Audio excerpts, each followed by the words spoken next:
It's truly delightful to witness so many radiant faces in this room, filled with future leaders. Hello, Eloise. You look adorable back there.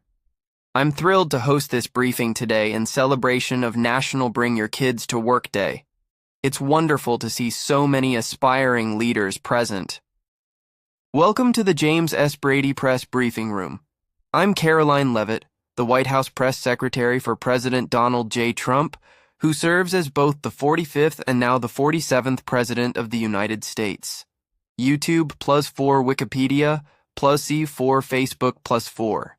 In my role at the White House, I convey the President's messages to the American public and respond to inquiries from journalists working in this building daily, many of whom are your parents. They pose some insightful questions, and I anticipate that you all will have excellent ones as well. Before we open the floor to your questions, let me provide a brief update on the President's activities today. Earlier this morning, President Trump visited Capitol Hill to meet with members of the House of Representatives regarding a significant and promising bill we're striving to pass through Congress. He has since returned to the White House for meetings, and will later make an announcement from the Oval Office alongside our Secretary of Defense, Pete Hegseth, who oversees our military. Thank you all for being here today. It's an honor to welcome you to the People's House. Your parents hold vital roles, and together, we're committed to making America great again. We are fortunate to live in the greatest nation in history. With that, I'm ready to take your questions. Let's begin with you, young lady. First question. Child, does President Trump enjoy giving hugs? Leavitt. That's a thoughtful question. Yes, I believe he does. I've seen him embrace children, his family, and our lovely First Lady on numerous occasions. Next question. Emily. What is the most enjoyable part of your job, and what is the most challenging? Leavitt. Great question, Emily. The most enjoyable aspect is engaging with all of you in the briefing room and answering your insightful questions. The most challenging part is also being in the briefing room, addressing numerous questions and staying updated with the news daily. Each morning, I read newspapers, watched news segments, and listened to reports, many produced by your parents. Child, what's it like flying on Air Force One? Leavitt. That's a fantastic question, and I'm so glad you asked. Flying aboard Air Force One is unlike anything else. It's both an honor and an adventure. The plane itself is enormous and specially designed to accommodate the President and his team while maintaining high security and constant communication. It has office space, meeting rooms, a medical suite, and even a special area where the President can rest during long flights. There's a full kitchen where meals are freshly prepared, and yes, the food is really good. More importantly, the plane allows the President to work while in the air, making decisions, speaking with world leaders, and staying in touch with officials in Washington and around the globe. When you're on Air Force One, you truly feel the weight of the responsibility and the greatness of our country. Every time the plane lifts off with the American flag on its tail and the words United States of America boldly displayed, it's a reminder of how blessed we are to live in this amazing nation.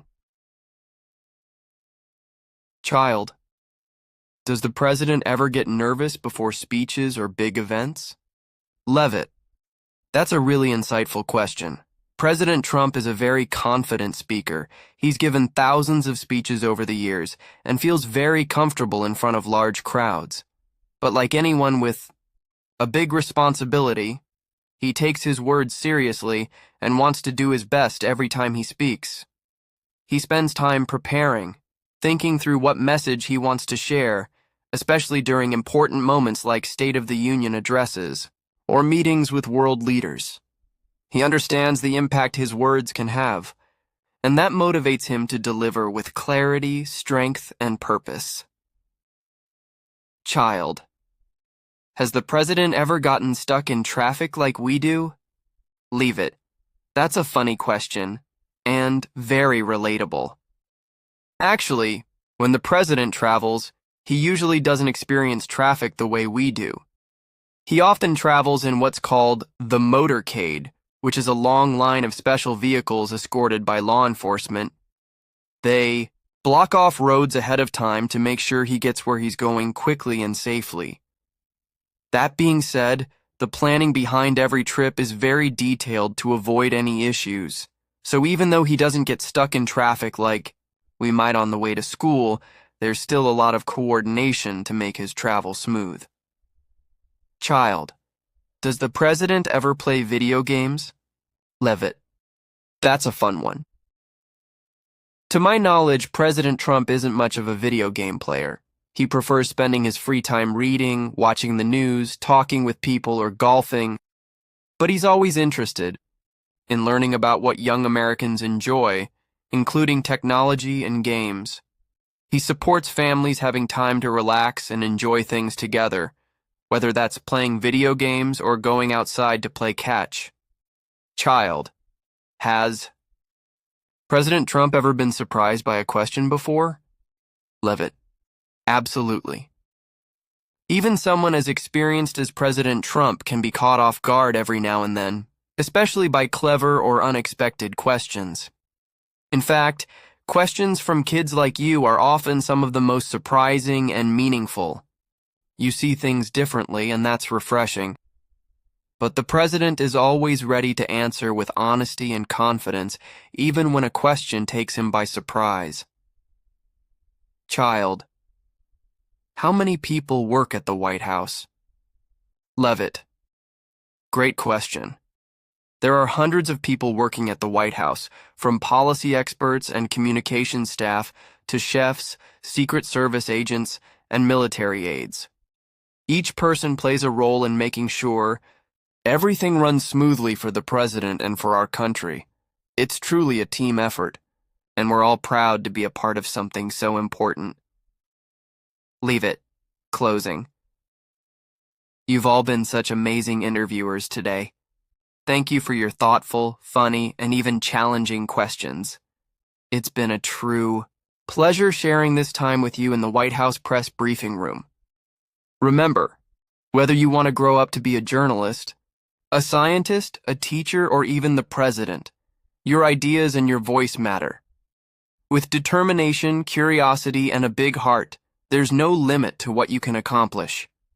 Thank you again for being here, and please enjoy the rest of your visit to the People's House. You are the future of America, and we believe in you.